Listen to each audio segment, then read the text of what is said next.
here is what your first 90 days should look like as a fractional CMO when you're working with a new client. I'm going to break down exactly what you should be focusing on each month, why the order matters, and how this progression positions you as a leader instead of just another executor or doer in marketing. So let's get into it. All right, month 1 is discovery and strategy. It's all about understanding the business and getting a deep understanding of everything that is going on, from their ideal customer to positioning, their offer structure, all of the channels they are on, the data, their systems, their teams, and goals. And you may get tempted, or clients may try to push you to jump right in and start hitting the ground running and start solving some of the problems they're having. But it's really important in your first month to slow down and really get the lay of the land. Because I find when we don't do that, what happens is we are kind of acting with blinders on. We can only see what's right in front of us. And anytime I've done that, I found myself in a position where I end up making recommendations that later down the road, I say to myself, if I only knew, or if I had the whole picture, I probably wouldn't have recommended that. And so that's the luxury of us coming in as experienced marketing leaders with fresh eyes and advising our clients. So we get to really map out ourselves where we think the real problems are and what we feel the biggest opportunities are in the business. So by the end of the month, you should have done a very thorough discovery and delivered a strategy that's prioritized and essentially your take on what you think they should be doing for the next 6 to 12 months in their marketing. Now, month 2, this is where we really get to step into leadership. So we go from observing, analyzing, putting together strategy to actually starting to integrate with the team. So the very first most important thing I find is to start building relationships with the team. I really like to make sure I'm spending time getting to know anybody that I'm going to work with. So anyone on the marketing team, any agencies, contractors, vendors, and then anybody within the company that I'm going to have a working relationship with and need to be partnering with on a daily, weekly basis. Relationships are so important in this role. As you move more into a leadership position, it's going to be easier to work with people, to delegate work, to solve problems if you have strong relationships. So that's number 1. Then what I shift into is we're starting to actually put our strategy and bring it to life. And so I like to balance 2 things in the second month. Number 1 is quick wins. I really want our clients, it's always a goal of mine, to make sure that they're seeing ROI right away. So of course I would never promise this. We can't make any promises in marketing. Nothing is guaranteed. But I always try to make sure that in that first month, they're seeing an ROI on their investment with me already. If they've already spent $10,000, $15,000, $20,000 on a strategy and my retainer is somewhere in that range, I want to make sure that they're looking at this and feeling like it's a really smart decision for their company. So I'm prioritizing quick wins. What can we do to generate some sales? What can we do that will have a really tangible benefit and measurable impact and move the needle on goals that I know are really important to the client? At the same time, I also want to make sure that we're kicking off and starting some progression on any of the foundational or longer term projects. So I might have recommended a rebrand, or maybe we want to build out a new evergreen way of selling one of their offers. Things that take time that we know are maybe going to require some investment. I like to kind of kick those off at the same time. So we have on one hand, the quick wins where they're starting to see some measurable ROI and impact and needle moving from working with you. And then on the other hand, we have the maybe investment or time intensive projects that we can get started because we know that's going to take time.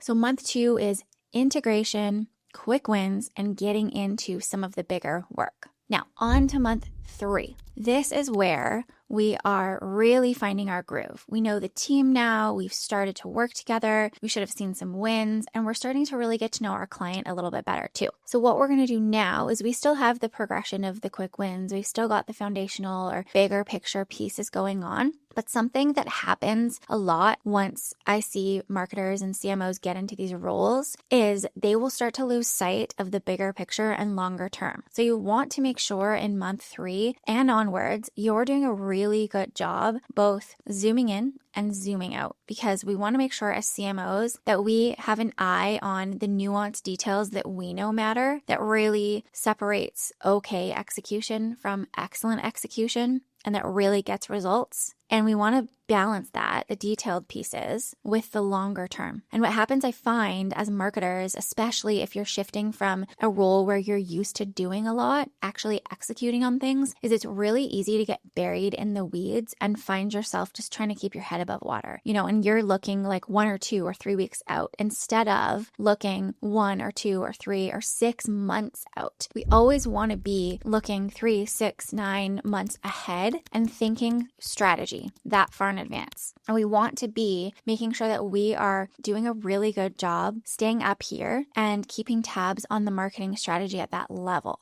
So kind of pulling back and saying, are we still focused on the right things? And is the team moving the needles like we wanted them to be? It's a really early indicator in month 3 if you need to make any changes to your strategy. And something that I always use is, okay, if I'm going to do a quarterly recap to my client and tell them what we've been working on as a marketing team, any wins we've had, any places we've gotten stuck, I try to always think ahead to that so that I can anticipate what might come up. And, if something's not on track, what can I do now to address it? Not wait till we get to that quarter mark and say, oh, that didn't work. Or, maybe we should have switched gears. We can tell pretty quickly. So again, if you are doing your job of zooming out and really looking at the bigger picture, this is where you can start to pivot if you need to. But it's just so important that we're balancing both the overseeing of the now and the looking ahead. And that's really something that you're going to start to solidify in month 3. So I want to look at the first 90 days and talk about why this all matters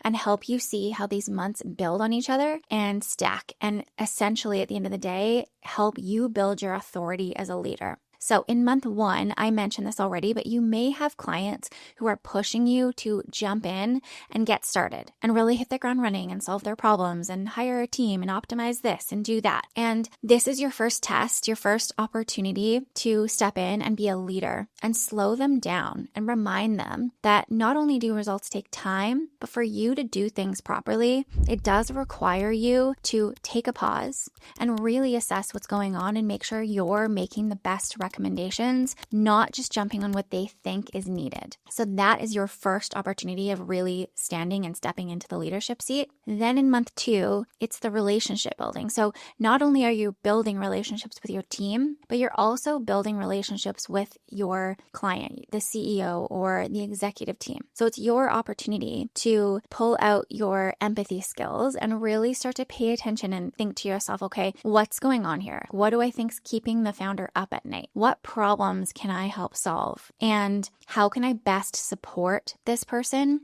who's leading this company? How can I show up as a leader for them? So there's obviously going to be your strategy, but there's just the nuance of paying attention and understanding how that person works. And okay, is this the kind of person who likes frequent updates? Are they a details person? Do they want to understand the why? Or do they just want to know that things are on track and that's enough for them? So really starting to read them. And this is where we're building that relationship and building that trust that is going to carry through the remainder of your working relationship and going to actually really allow you as a leader to do your thing and be, I don't want to say left alone, but essentially be trusted. You're really establishing that sense of trust. And if someone feels heard and understood and held and supported, that's where they're going to say, okay, they've got it. Like, I don't feel like I need to hover and monitor. So this is where that foundation really starts to build. And then in month 3, again, when we are looking out ahead, we're further reinforcing that we're thinking about what the client is thinking about. Because as the founder, they're always going to be naturally thinking about the bigger picture and looking at metrics and what they're investing into marketing from a time, team, and financial perspective. And they're going to be asking themselves, is this worth it? All the work we're doing, all the money I'm spending. And, if you're showing that you're thinking that way and you're out looking ahead at things, that's going to put them at ease and do a lot as far as like further building trust and deepening that relationship. So all of this, the progression of what you're doing in these months is really important for building that trust and that strong relationship and that leadership as far as how you're seen with the team and with your clients.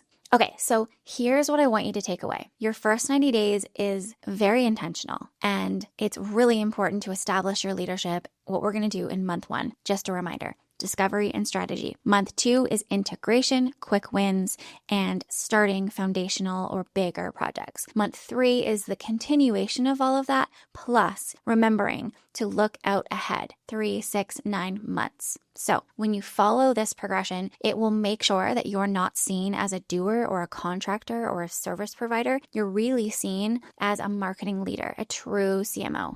And if you're ready to step into this role and you would love some help, this is exactly what I help marketers and fractional CMOs do inside Fractional CMO School. We cover exactly what I walked through today in much more detail and everything else from selling, positioning, and doing the role with your clients. If you would love help with this, go on and visit fractional-cmoschool.com for more details, and I will see you in the next video.